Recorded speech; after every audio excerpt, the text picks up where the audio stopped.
The simulation hypothesis has come to be one of the most intriguing and important alternate worldviews that we have. In short, it suggests that everything we know could just as well be a wholly artificial product, created and maintained by some kind of unknown higher being. In this video, we'll explore the implications of sim theory from the point of view of humans. We'll discuss multiple real-world examples that seemingly show the sim in action. We'll ask what would happen if we were ever able to prove the simulation beyond doubt. And we'll consider what would happen next if we ever built a sim of our own. This is Unveiled, and today we're answering the extraordinary question: does the simulation exist? Do you need the big questions answered? Are you constantly curious? Then why not subscribe to Unveiled for more clips like this one, and ring the bell for more thought-provoking content. The digital age has seen the creation of simulated worlds in video games where anything and everything is possible. As technology progresses, so too does the believability of these worlds. Games may one day become indistinguishable from reality, providing immersive experiences with lifelike characters. But is it possible that we're the equivalent of a video game to someone else?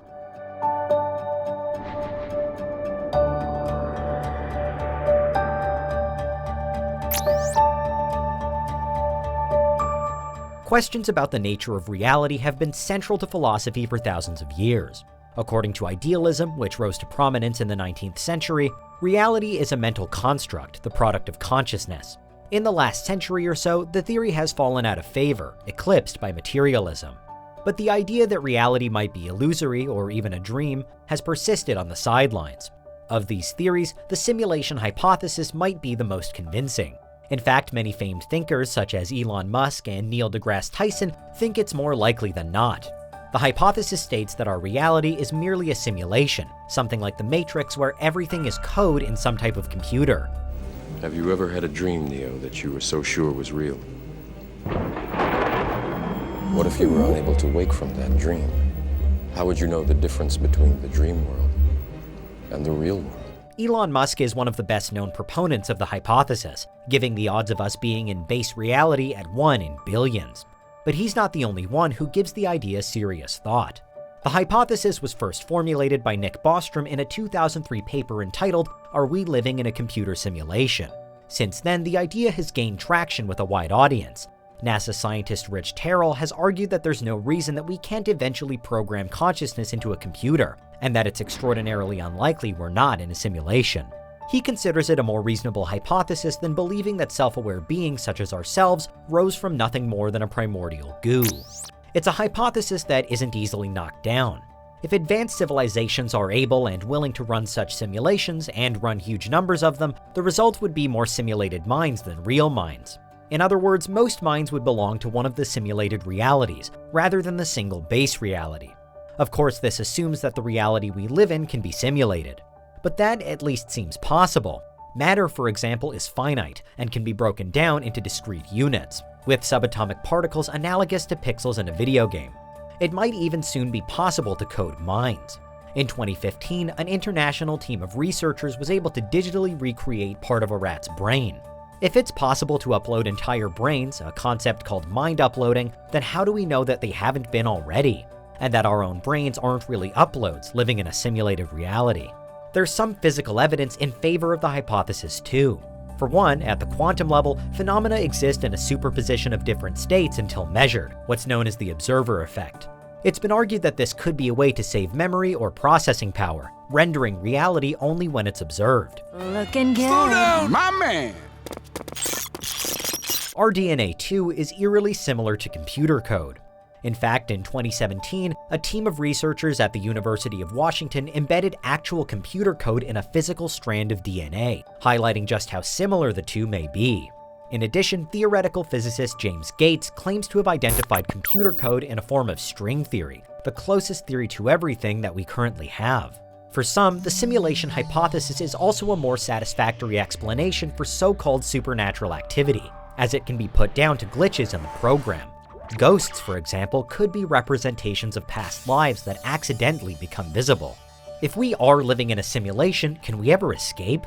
Out of the simulation, Morty! Normally the chamber operates like a treadmill, with the virtual world disappearing behind us and being rendered in front of us as we move through it. But while it's frozen, Morty, we can get to the edge. Well, aliens might provide a clue to that question. With the sheer number of planets in the cosmos and the staggering amount of time that the universe has existed, why haven't we observed intelligent extraterrestrial life? This is known as the Fermi paradox, and one potential explanation is that when civilizations become advanced enough, they learn to escape the simulation we all live in, meaning that aliens did exist in our universe once upon a time, but were able to escape before we came along. Our ultimate fate may be to learn how to escape our virtual prison and experience the real outer world. Then again, why would anyone create a simulation like ours in the first place? One hypothesis is that our future descendants created us in a simulation to see how we evolved and to potentially recreate the past by programming the same boundaries of reality. This is called an ancestor simulation. Another idea posits that we were created to solve a difficult problem that our programmers don't have enough time to figure out. This could potentially be climate change, as it's more than likely that an advanced civilization will initially burn fossil fuels for power and run into the same problems as us. If that's the case, we could be a simulation whose purpose is to solve climate change, a problem that, unfortunately, we haven't quite figured out yet. Or like video games or movies, perhaps we're nothing more than entertainment, a reality show for higher beings to enjoy, to escape to, from their own dull existences. As technology progresses, we're looking more and more into the simulation hypothesis. When we do get to the point where our own computer simulations match reality, a possibility that's all but ensured in time, we may start escaping to these virtual worlds for more exciting lives. At that point, we'll already be living in simulations for at least some of our lives. There may even come a time when people go to work in simulations instead of physically traveling to their jobs and end up spending a majority of their lives in a virtual reality. It's no stretch to think that since it may one day be possible, we could already be living in one. And as our knowledge of science grows, we may be able to mathematically prove once and for all that everything we've ever known has been nothing more than code programmed into a higher being's computer. In 1989, SimCity was released. The first of its kind, it had players build homes, construct infrastructure, collect taxes, and more. Its success kickstarted a new genre of video games, urban simulation, which led to the ultra-successful Sims franchise. Players apparently enjoy the omnipotent feeling, running and perhaps ruining the lives of their characters on screen. But sometimes the real world can feel a little like life imitating art, and some have reported experiences that made them feel as though they were a sim in someone else's game.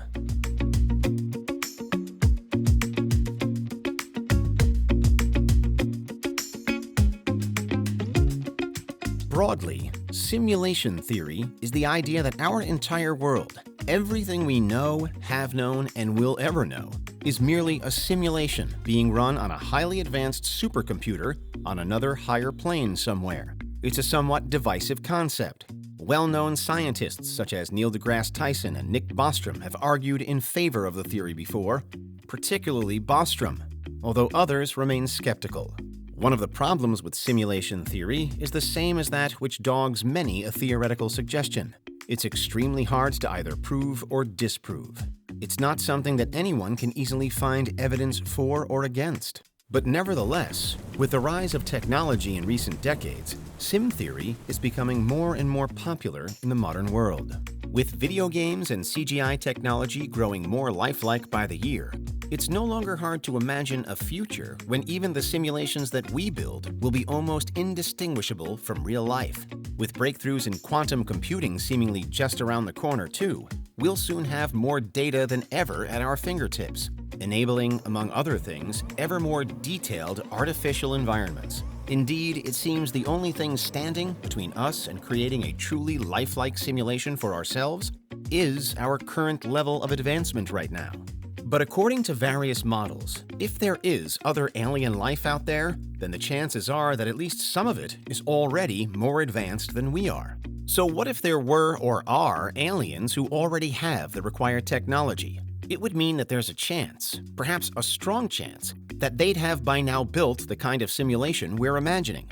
A super sim, and then that we could be a part of that. And although evidence is hard to find, there are still plenty of stories that seem to suggest our reality isn't quite what we think. One of the most intriguing examples actually comes from a master storyteller himself, Philip K. Dick. The famous science fiction author achieved widespread success with the likes of Minority Report, Blade Runner, and The Man in the High Castle, all based off his work. What might surprise fans, however, is that he also underwent a series of intense religious or spiritual experiences in real life, and these ultimately influenced a lot of his later writings.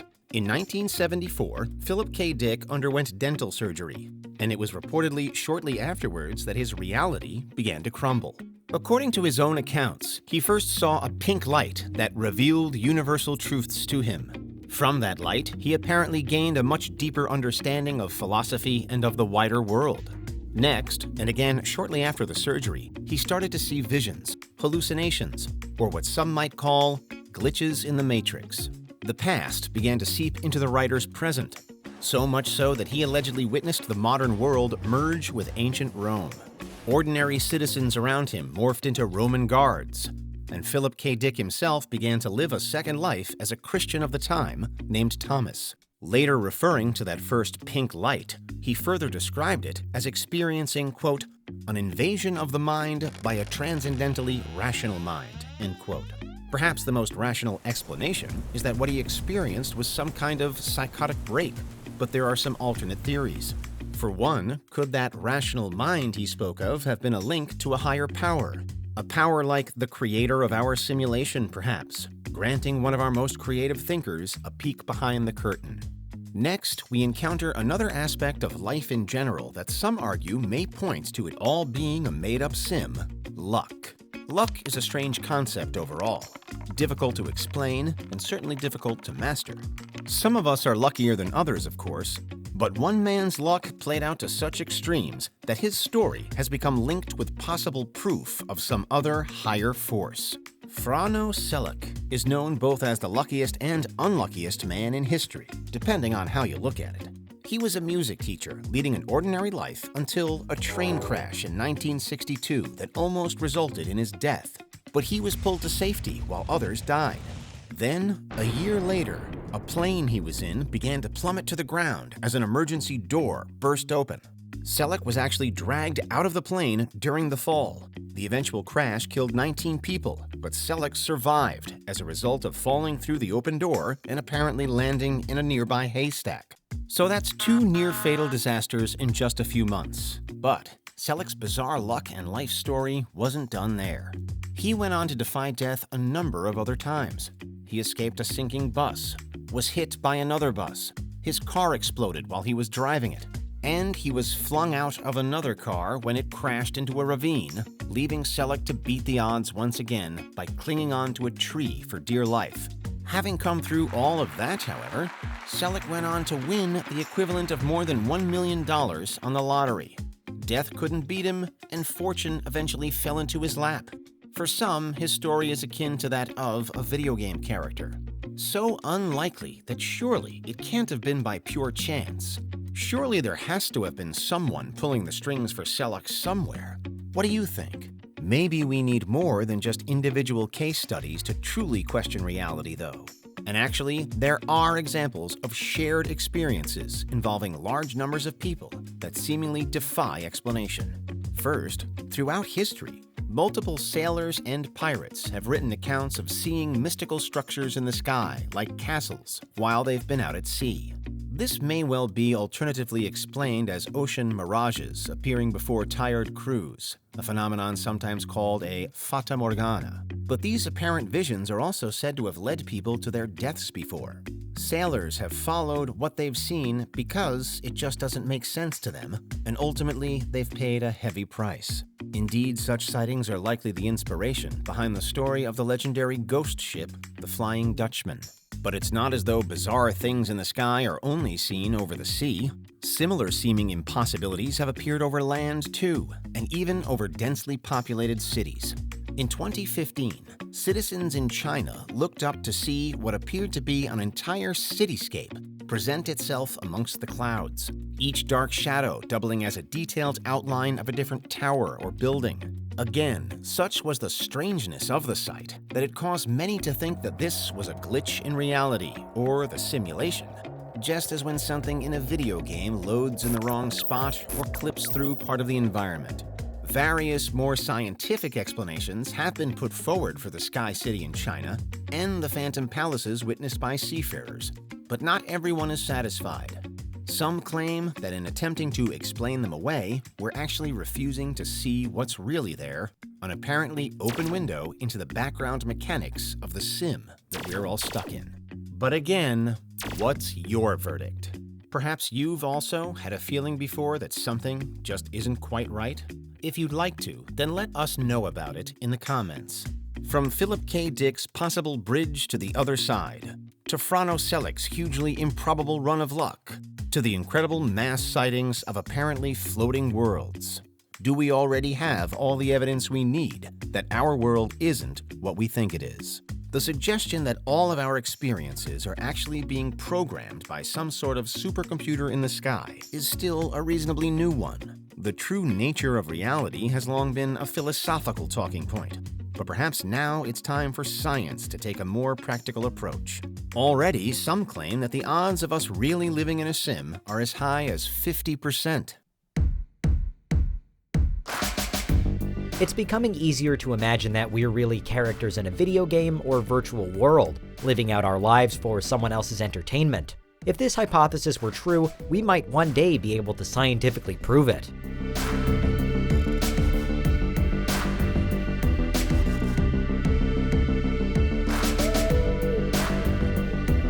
The simulation hypothesis has roots in ancient religious beliefs and philosophy, but it became a mainstream staple of pop culture thanks to the 1999 movie The Matrix. In it, computer programmer and hacker Thomas Anderson, aka Neo, discovers that he's living in a digital simulation that's really just vertical lines of green code. In 2003, the simulation hypothesis was reformulated and reinvigorated by Swedish philosopher Nick Bostrom. Bostrom argued that either human civilizations will never be capable or interested in running ancestor simulations, or they will, in which case they'll probably run a gazillion of them, meaning we're more likely to be living in a simulation than in the real world. The idea has been influential. Elon Musk, CEO of Tesla and SpaceX, has claimed that there's a 1 in billions chance we're living in a non-simulated organic base reality. Prominent theoretical physicist Dr. S. James Gates Jr. says that certain equations related to string theory are a mirror image of code you could find in your computer. Just as programs are based in numbered code, so is our universe similarly governed by mathematical laws. And quantum mechanics demonstrates that the simple act of observing something, even by an electronic detector, changes reality, something that's incredibly difficult to explain. If we imagine our universe as a bunch of particles all following predictable mathematical equations, this is analogous to observation altering the code of reality. Of course, proving that we live in a simulation isn't easy. Assuming that the simulation relies on finite computational resources, we might be able to show that space-time is divided into a discrete set of points, or only renders when the information becomes available to us. For now, let's just assume that such an experiment was successful and proved the Matrix. The first thing that humans would probably do would be to find a way to control the simulation. After all, just think of the possibilities. By manipulating the code of our existence, we could stop time, generate endless money, learn skills instantly, or teleport anywhere in the universe. In doing so, we'd essentially be activating the cheat codes to our lives. We could even try jumping to alternate realities or parallel universes, which would really be simulations run simultaneously with ours. If they didn't exist, we might be able to just create them as new simulations nested in our own. We could then travel to places like Middle-earth, Hogwarts, Westeros, or any other location we could imagine. We could even fix our own world, ending global warming and solving world hunger. But how could we go about hacking the code? Maybe it would only require awareness of the simulation, as in The Matrix, where Neo learns to bend the rules. Or it might be possible to see through the illusion using meditation, as is taught in some Vedic philosophies. Then again, it might be much more complicated. After all, how could a video game character access the code to their own game? Well, we might not be able to, but perhaps a sophisticated enough AI could puzzle out a way for us to infect life's operating system. Then again, there may also be bugs that we can exploit. This could involve manipulation of subatomic particles, for example through our experiments with quantum entanglement. Or it could mean altering the code of our DNA to influence traits like strength, intelligence, and physical attractiveness. In fact, the technology to be able to do this may already exist with the CRISPR/Cas9 gene editing tool, which, as its name suggests, can alter a living organism's genes. Mind you, we might not want to exploit potential bugs too much, lest our creators decide to just reset the simulation. Even if we couldn't hack the universe, proving the Matrix would fundamentally change how we think about our world. In particular, it could give us plausible explanations for previously unexplained phenomena. For example, the claim that Jesus healed people and turned water into wine. Perhaps he was able to access and alter the code of our simulation. Similarly, our experience of déjà vu might really be a glitch in the Matrix. It could also explain how our mind is able to strongly affect our body. Consider the placebo effect, which occurs when a patient's condition improves in response to a fake treatment that they believe to be real. Using this method, psychologists at Victoria University in New Zealand were able to convince research participants that they were drunk on vodka, even though they'd only had tonic water and lime. The participants felt drunk, acted drunk, and were more swayed by misleading information. Researchers still aren't entirely sure how this happens, but the placebo effect is so strong that in some cases it can be effective as medical treatment. The public's reaction to discovering that existence is nothing more than a computer code would likely be split. While some would find it fascinating, others would face an existential crisis as they ask themselves, if life is just a simulation, does anything matter? Many would no doubt look for a way to break free from our virtual prison to see the real world. After all, proving the Matrix would almost certainly point to there being a creator who wrote the code. Could we somehow visit them then? Such a crisis could threaten the fabric of our society. People might no longer see the point of going to work at a job they hate if their lives are nothing more than code in a program. If that happened, our economy would collapse as countless people quit. In another sense, however, proving the Matrix might give us an answer to the meaning of life. We would finally know once and for all that we're not an accident or a byproduct of random probability. Someone specifically created us for a certain purpose. We might be a sort of experiment designed to see how frequently life develops in the universe. Or we might be a form of entertainment for higher beings, basically an advanced version of Sims. In some way, proving the Matrix might even serve to soothe people's existential anxiety, because it at least provides an answer as to why we're here. In such a world, death might not have the same import, and there's a chance we might continue to exist as code somewhere. If not, we might be able to find out how to become immortal by manipulating that same code. In fact, it might be preferable to remain inside the Matrix than to escape it, even if we could. Elon Musk has pointed out that we don't create games or simulations that are more boring than our base reality. We create them to add excitement or entertainment to our lives, so maybe base reality is just really dull. Proving the Matrix would offer exciting new possibilities. It would completely change our view of the world, and if we could manipulate or exploit the source code, we really could dodge bullets in slow motion, leap over rooftops, or obtain all the knowledge in the world, effectively becoming superheroes or gods. Are we living in a simulated universe? How real is reality? The simulation theory provides us with so many existential avenues to explore. But what happens if the roles are reversed, and we're the ones in control?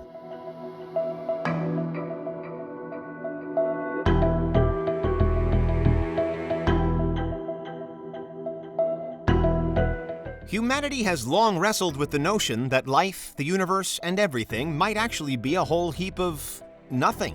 The ancient scholars continually questioned their own existence, while the 17th century philosopher René Descartes is well remembered for his views that life can never truly be trusted, inspiring his most famous line, "Cogito ergo sum," I think, therefore I am. In more modern times, the simulation hypothesis has taken over as alternative worldview number one. This idea that we're built, rendered, and controlled by a technologically supreme higher power has been the basis of many a movie or game series, as well as some previous videos on this very channel. But today we're turning the question around, to ask what would happen if, against all the odds, humans weren't the ones populating the sim, but were actually the ones running it. Straight away, this scenario requires human society to rank as one of the most advanced societies across all of space and all of history. For that reason alone, it's statistically unlikely that it will ever come to pass. Currently, life on Earth is the most advanced we know about in the universe, but we also have nothing to compare it to. We're a sample size of just one. So what are the chances that we're also a model of cosmological perfection? They're not high. Regardless, the fact that we've managed to concoct something like the simulation hypothesis says something about our intelligence, as does the arrival of virtual and augmented reality tech. On some limited level, then, we might argue that we're already building reality sims of our own. Just ask anyone who's spent an afternoon crashing around their living room in a VR headset, or has sunk hours of time into a world-building video game. But this would be a wholly different prospect. A human-controlled, conscious reality sim could go one of two ways. It could be accessible by only a limited number of people, or it could be that everyone can join in. With the first option, the sim's existence might be kept secret from the majority and treated as a futuristic experiment. Or it might be that everyone can observe the sim, it's just that they can't affect it. So it becomes a kind of detached entertainment. Reality TV 2.0. With the second option, where it's open access and we can all join in, our sim becomes a sort of second world. It could be that we ourselves inhabit the simulation, as in the 2018 Steven Spielberg movie Ready Player One, or it could be that we, all of us, control it from the outside, that humans are elevated to assume a godlike position. Let's take a deeper look at that first option. Imagine that there's a small group somewhere on Earth that really has worked out how to birth an entire reality filled with definitely conscious beings. There are a number of reasons why they might not want to let the rest of the world know about it, but chief among them would be the total panic it could trigger. Because if humans can build a sim convincing enough to pass as the real world for those that inhabit it, then couldn't something else be doing the same to us? And then something else to them? And so on? The knowledge of even one layer of simulated reality could unravel fears of endless more layers, and that could prove the end of civilization, even as we primitively understand it. That's a big problem. But what about if the same select group of sim creators can also prove with certainty that there aren't any more layers? Perhaps, whilst birthing their own reality, they've devised methods of testing this one too, and it's found to be authentic. It really is real.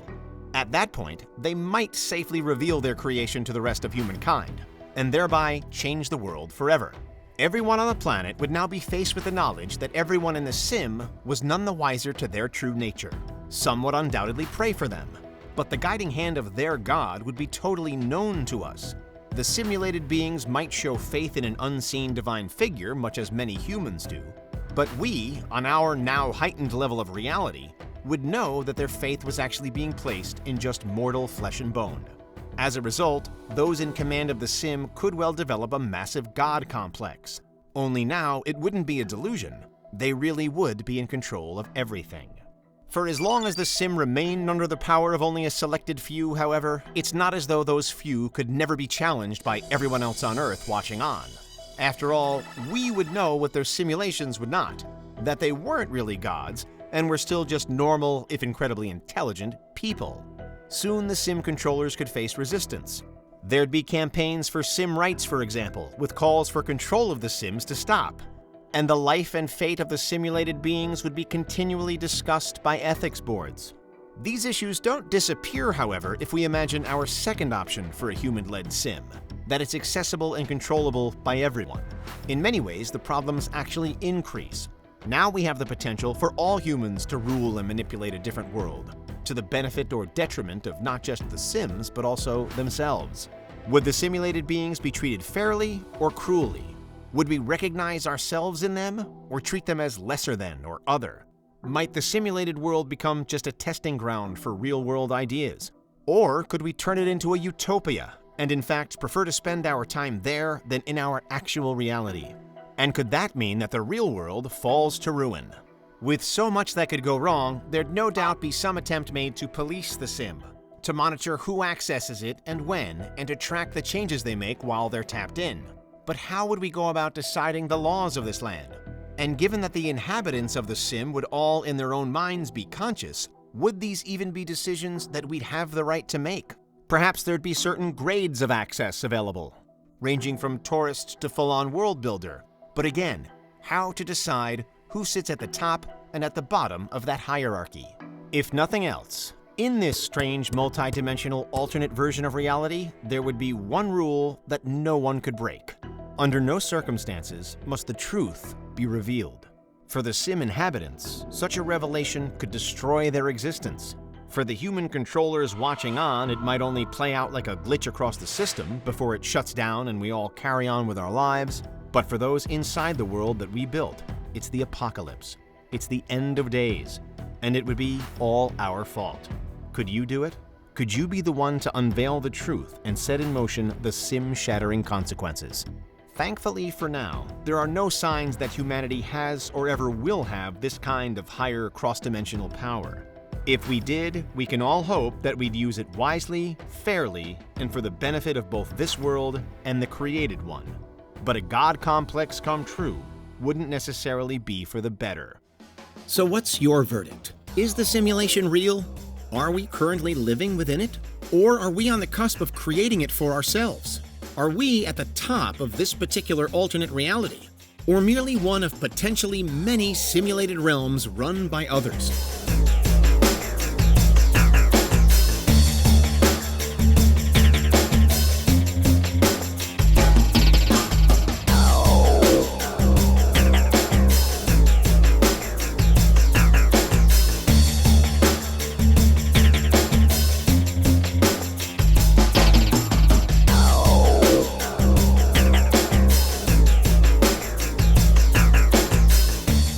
If the simulation does exist, then it certainly isn't common knowledge throughout our species. And the day that it becomes common knowledge would surely be the most significant day in our entire history, for better or worse. What do you think? Is there anything we missed? Let us know in the comments. Check out these other clips from Unveiled, and make sure you subscribe and ring the bell for our latest content.